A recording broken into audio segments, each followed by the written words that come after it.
kadang kalau misalnya terlalu ramai, aku khawatirnya nanti kalian tidak bisa dapat feedback yang benar-benar objektif, spesifik untuk kalian, kayak gitu sih.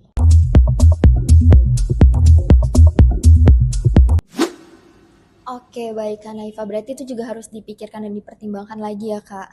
Nah, boleh Betul. sharing nggak sih, Kak, tentang gimana Kak Naifa memilih kampus tujuan nih?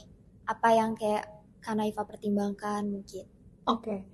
Menurut aku tentu setiap orang ada pertimbangannya masing-masing ya. Tapi kalau aku pribadi, karena aku mau studi di luar negeri, passionnya mau studi keluar, jadi hal pertama yang aku cari adalah relevansi studi aku dengan apa yang nanti akan aku bawa balik ke Indonesia. Karena kebetulan aku pakai beasiswanya dengan LPDP, di mana memang awardnya diharapkan untuk kembali ke Indonesia, berkontribusi ke Indonesia.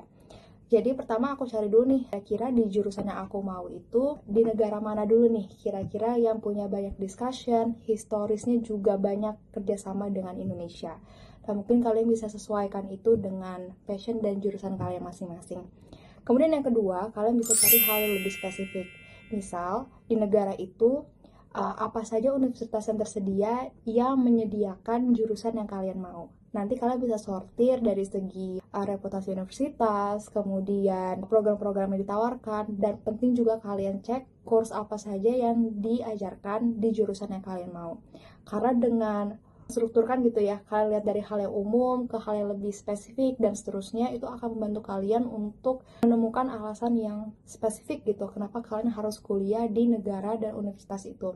Karena seperti yang kita tahu ya, kalau namanya beasiswa pasti setiap tahunnya semakin banyak pendaftarnya, dinamikanya juga berbeda. Jadi aku sarankan teman-teman cari dulu nih passion dan juga keinginan kalian ke depan, sehingga nanti ke depan kalau kalian sedang interview beasiswa, kalian gak mudah goyah gitu dengan pertanyaan dari panelis seperti itu. Oke, baik. Berarti itu hal penting juga ya, Kak, yang harus kita perhatikan seperti itu. Nah, ngomong-ngomong sendiri, Kak Naifa nih memang sedang di Melbourne atau lagi di Indo atau gimana nih, Kak? Iya, saat ini aku udah di Melbourne, jadi makanya kita ada perbedaan waktu nih kak. Oh iya, lagi perbedaan waktu. Berarti kita perbedaan waktunya berapa jam sih Kak kira-kira? Kalau di Melbourne Indonesia Sekitar itu? 3 jam kalau Oh, Melbourne. 3 jam. Oke, oke. Nah, ngomong-ngomong nih tentang pengalaman personal Kak Naifa sendiri, ada nggak sih hal unik, hal kocak, atau hal yang menegangkan selama proses Kak Naifa belajar di Melbourne? Mungkin boleh diceritain? Iya, kebetulan sih aku baru mulai kuliah ya, jadi belum Oh, banyak oke. hal yang aku bisa sharing. Cuman aku udah mulai merasakan nih, mulai dari orientasi gitu ya, gimana dunia akademiknya, ekspektasinya seperti apa, dan juga sudah ketemu gitu ya dengan beberapa faculty yang ada di universitas tempat aku studi gitu ya.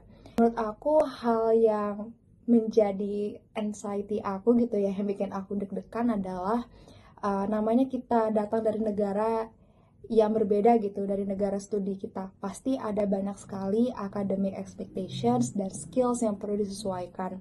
Dan setelah itu menurut aku tantangan terbesarnya adalah bagaimana nanti aku bisa manage keaktifan aku gitu ya dalam kelas. Karena menurut aku at least di universitas aku itu tipe pengajarannya itu lebih banyak ke sifatnya diskusi sih, at least untuk jurusan Oke. aku. Hmm. Jadi aku ngerasa bahwa aku juga harus membiasakan diri nih untuk berani menyampaikan pendapat, terutama di depan kelas dan juga lecturernya itu sih.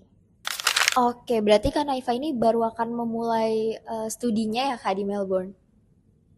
Betul, aku baru mulai Senin depan ini sih. Jadi Oh, baru baru bisa mulai Senin orientasi. depan. Oh, Iya. oke. Jadi berangkat ke Melbourne-nya tapi udah dari kapan nih Kak kalau boleh tahu? Iya, aku berangkatnya sekitar tanggal 14 yang lalu sih, 14 Juli. Jadi aku Oh, berarti baru arrive itu banget. seminggu sebelum orientasi, iya. Ah, oke, oke. Berarti kalau kalau momen-momen lucu gitu udah ada belum Kak kira-kira? Atau mungkin kalau misalnya nggak ada momen lucu waktu proses pendaftaran beasiswa atau apa mungkin yang Kak Naifa alami? Ada sih, pasti ada aja, walaupun baru sebentar di sini ya.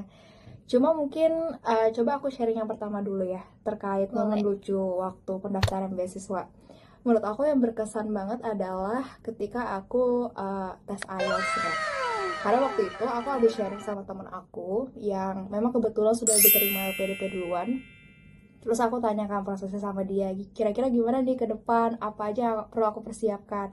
Terus ketakutan terbesarku adalah IELTS, karena aku udah lama banget nggak ikut tes-tes kompetensi bahasa Inggris seperti itu. Kemudian dia dengan santainya bilang bahwa udahlah pasti bisa, gas aja terus gitu. Jadi gara-gara dia ngomong seperti itu, Oke. aku ngebook tes IELTS tuh kayak di waktu yang nggak terlalu lama sejak kita diskusi waktu itu. Jadi mungkin sekitar 2 minggu setelah kita diskusi, itu adalah jadwal aku book IELTS gitu. Jadi super mepet. Kemudian aku nggak tahu kenapa gitu ya, tiba-tiba di suatu malam hari gitu ya, aku kepikiran, masa sih aku nggak belajar IELTS? Kayaknya IELTS ini nggak bisa disepelein gitu aja deh. Akhirnya aku mulai nih buka-buka materials yang ada di YouTube, dan juga mulai nanya-nanya juga sama orang lain gitu ya. Ternyata pas aku pelajari materialnya, wow ternyata susah ya. Tidak semudah yang temen aku bilang itu. Jadi aku kayak kayak thanksin gitu lah ya istilahnya, kok bisa ya dia bilang semudah itu.